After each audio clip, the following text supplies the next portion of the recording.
एक बार की बहुत सुंदर कथा। एक अहंकारी मदांध गजेंद्र, जो कभी किसी को बड़ा समझता ही नहीं था और प्रायः ऐसा जीव भी करता है, यह मनुष्य भी करता है।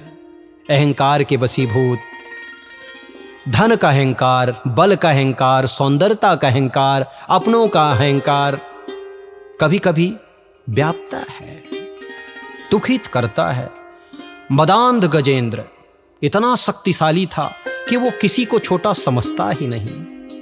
एक दिन अपने धर्म पत्नी से कहता है, सुनो, चलो आज जंगल चलते हैं, दिखाते हैं तुमको कितना मुझसे लोग भयभीत होते हैं, कितना डरते हैं। गजेंद्र की पत्नी बड़ी धर्मात्मा थी, बोली, सुनो, किसको डराना, किसको छोटा कहना, किसको नीचा दिखाना।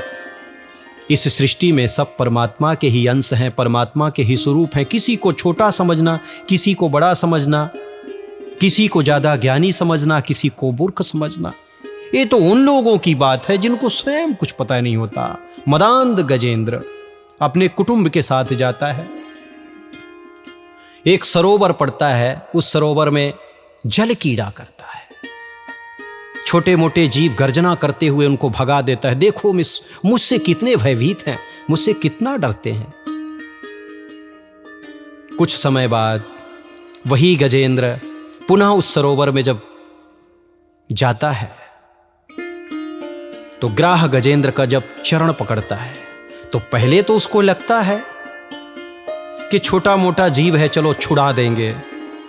एक दिन हो गया, 2 दिन हो गया, 3 दिन, 4 दिन, जब शरीर निर्बल होने लगता है तो गजेंद्र सबसे पहले अपने धर्म पत्नी से कहता है, सुनो, आज मेरा शरीर शिथिल हो रहा है, मेरा साथ दो, मेरी सहायता करो। गजेंद्र की पत्नी हाथ बढ़ाती है, सरोवर से निकालने के लिए हाथ बढ़ाती है, लेकिन वो भी असहाय हो जाती है, दूर चली जाती है। गजेंद्र अपने पुत्रों को कहता है, मैंने तुमको पाला, तुम्हारा लालन पालन किया, रात दिन बराबर मेहनत करके तुम्हें तैयार किया, मेरी रक्षा करो, मेरी सहायता करो। गजेंद्र का जो है अहंकार रूपी शरीर आज शिथिल हो रहा है। गजेंद्र का कुटुंब गजेंद्र के सहयोग के लिए जाता तो है, लेकिन वो भी सहायता नहीं कर पाता। अंततः गजेंद्र शिथिल होने लग जाता है, धीरे धीरे मृत्यु की तरफ बढ़ता है। जब उसका जीवन समाप्ति की ओर होता है तब गजेंद्र को पता चलता है कि सत्यता जिस अहंकार को मैं अपना आभूषण मानता था, जिस अहंकार को लेके मैं जीवन जीता था, जिस अहंकार की वजह से मुझे कुछ दिखाई नहीं देता था, मदांध था, आज वही अहंकार मुझे लेके डूब रहा है। जब मृत्यु के किनारे जाता है गजेंद्र, क्या देखता है, सरोवर में एक कमल खिला हुआ है।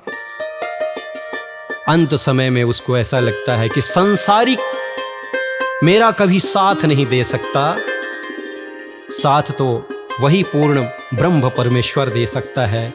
परमात्मा के श्री चरणों में कमल का पुष्प तोड़ के अर्पित करता है। बहुत सुंदर बात। गजेंद्र कहते हैं, दीन बंधु दीनानाथ, मेरी डोरी तेरे हाथ, दीन बंधु दीनानाथ, मेरी डोरी तेरे हाथ। हे करुणेश्वर भगवान, हे सामर्थ्य स्वामी, मुझे उबारना चाहते हो तो उबार लो, क्योंकि अब मैं कुछ नहीं कर सकता। जिस अहंकार को लेके मैं जीवन जीता था, आज वो अहंकार भी मेरे किसी काम में नहीं आया। परमात्मा कृपा करते हैं और गजेंद्र का मोक्ष करते हैं, ग्राह का वध करते हैं, गजेंद्र का मोक्ष होता है। मेरा कहने का तथ्य तात्पर्य यह है कि जिस अहंकार को लेके, जिस छल छिद्र को लेके हम सब परमात्मा को देखना चाहते हैं ना, उस छल छिद्र के वजह से कभी भी परमात्मा दिखाई नहीं देंगे। इसलिए हम सब सरलता को धारण करें, सहजता को धारण करें, लघुता को धारण करें, विनम्रता नम्रता को धारण करें।